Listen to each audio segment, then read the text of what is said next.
When you are dealing with a 40-degree heat wave, your dinner options begin to narrow. You need a high-quality protein source to recover from the physical toll of extreme heat, but heavy, slow-cooked comfort foods will only push your internal temperature, and your kitchen's temperature, even higher. The solution is a specific culinary build designed entirely around temperature management, the honey-glazed Pollinator Sunset Salmon Bowl. The entire active cooking process clocks in at under 20 minutes, severely limiting the amount of ambient heat introduced into your house. This chart displays the exact nutritional payload of the finished bowl.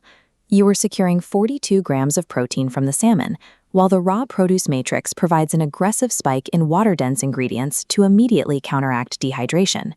To execute this, you will need a specific set of core materials. The foundation requires 4 raw salmon fillets, weighing between 150 and 180 grams each, supported by a heavy fresh produce matrix of mangoes, avocados, cucumbers, limes, and fresh herbs. Before you begin any active preparation, you must have one critical component already completed. You need exactly 3 cups of fully cooked jasmine rice that has been thoroughly chilled. Pulling off a heavy, satisfying meal in an extreme heat environment relies entirely on this type of strategic preparation sequencing and strict temperature contrast. We start by constructing the cold foundation elements. Take your chilled jasmine rice and mix in 3/4 of a cup of coconut milk, a half cup of coconut water, 2 tablespoons of lime juice, fresh cilantro, honey, and a pinch of salt. Next, we assemble the structural components of the salsa. You will fold diced mango and avocado together with a cup of diced cucumber, red onion, bell pepper, and fresh mint and cilantro. Pay close attention to the mechanical vulnerability of the avocado here. You must fold this mixture gently. Aggressive stirring will crush the fat structures in the avocado, turning your crisp salsa into a mushy paste. Once mixed, you must follow a strict temperature control protocol. Relocate the assembled salsa immediately into the refrigerator. This arrests any structural degradation of the raw produce. Holding these specific components at near-freezing temperatures establishes the baseline thermal contrast. When the high-heat salmon is eventually introduced, this chilled matrix creates the dish's distinct cooling effect. With the cold foundation secured, we move to the marinade station. The savory base requires the juice of 1 lime and 1 orange, olive oil, minced garlic, grated ginger, soy sauce, Dijon mustard, and half a teaspoon of smoked paprika. The primary binding catalyst for these distinct liquids is 3 tablespoons of raw honey. You need to whisk this aggressively until a thick, uniform emulsion forms, suspending the oil and water-based ingredients together. This Wadar chart maps out how your specific raw honey selection alters the final flavor profile. We are comparing the delicate floral metrics of an Ontario wildflower honey against the deeper, robust metrics of a buckwheat honey. Notice the high floral parameters on the wildflower side. These specific notes map directly to the mango and citrus components in your salsa, elevating the overall tropical profile of the bowl. Switching over to the buckwheat metrics, you get a much darker, earthier structure.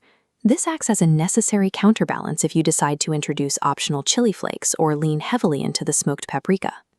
The final glaze operates as the exact chemical bridge binding the sharp citrus acidity directly to the savory salmon proteins. You are ready for the high-heat cooking cycle. Apply a generous initial coating of your honey emulsion across the entire surface of the raw salmon fillets. The acceptable thermal parameters for this protein are straightforward.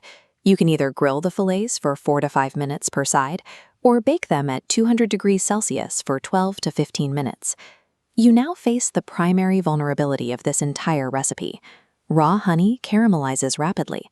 Under sustained high heat, those natural sugars will quickly cross the threshold from caramelization into complete combustion and burning. To mitigate this, you must withhold your final, heaviest layer of the glaze until exactly 60 seconds remain in the cooking cycle. This delayed application provides enough heat exposure to achieve a rich, glossy, caramelized amber finish, entirely avoiding the dangerous threshold into char. You can confirm thermal completion through 2 physical indicators.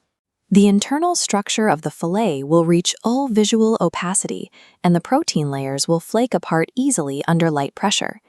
Mastering this specific phase requires precise timing to exploit the honey's natural sugars for structural caramelization rather than thermal destruction. Step 1 of the final assembly is laying down your cold coconut herb rice as the foundational layer of the bowl. Position the freshly cooked, high-temperature, honey-glazed salmon directly onto the center of that chilled foundation. Apply a generous allocation of the refrigerated mango avocado salsa to complete the core structural assembly. This diagram illustrates the precise placement zones for the farm market upgrades required to elevate the dish's aesthetic profile. You will apply a scattering of bee pollen directly over the rice and position edible flowers like nasturtium or calendula around the perimeter. The final step is a localized drizzle of your remaining unheated honey-lime emulsion over the completed dish. By combining precise thermal management with high hydration variables, you have successfully engineered a nutritionally complete, heat-defeating culinary system.